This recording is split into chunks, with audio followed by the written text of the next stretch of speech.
Operation होने के बाद डॉक्टर ऑपरेशन थिएटर से बाहर आते और अफान डॉक्टर से पूछता कि डॉक्टर साहब बताएं कि मेरे भाई महरोज़ की तबीयत कैसी है। जिस पर डॉक्टर ने कहा कि आई एम सॉरी, हम महरोज़ को नहीं बचा पाए।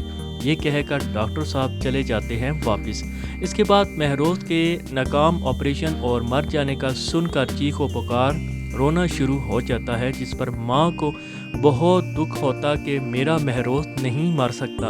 और अफान अपनी माँ को पकड़कर हौसला देता और साथ ही एनी अपने बिछड़ जाने शोहर महरोज़ के लिए बहुत ज़्यादा रोना शुरू कर देती है और बार बार महरोज़ से मिलने के लिए कहती रहती। घर में महरोज़ की वफ़ात पर घर में मेहमान आते और शहरयार अफान से ताज़ियत करते और अफसोस का इजहार करते। घर के सहन में मैयत की चरपाई पड़ी होती है। सभी ख़वातीन मैयत की चरपाई के पास बैठकर अफसोस का इजहार कर रही हैं। इतने में कुछ औरतें आपस में बातचीत कर रही थी।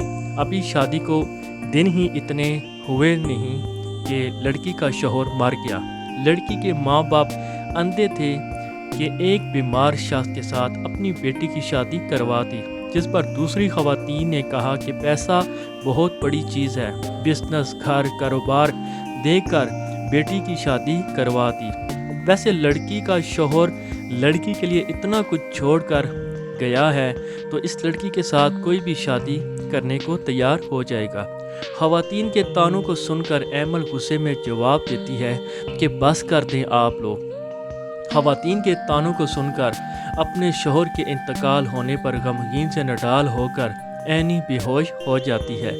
घर के बाहर ताज़ियत के लिए आए लोग शहरयार अफान और एनी के वालिद साहब को हौसला देते कि जो दुनिया में आया है उसने वापस ज़रूर जाना होता है।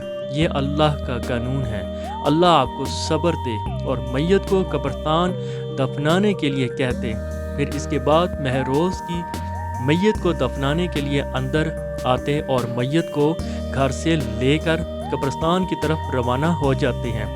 महरोज़ की माँ काफ़ी शदीद चीखो पुकार के साथ रोती और एनी भी अपने मरहूम महरोज़ को कब्रिस्तान दफनाने के लिए देखकर बेहद काफ़ी शदीद चीखो पुकार के साथ रोती रहती। माँ को अपनी जवान औलाद के बिछड़ जाने का गम और एनी अपनी भरी जवानी में शौहर का इंतकाल कर जाने का शदीद सदमा लग जाता है।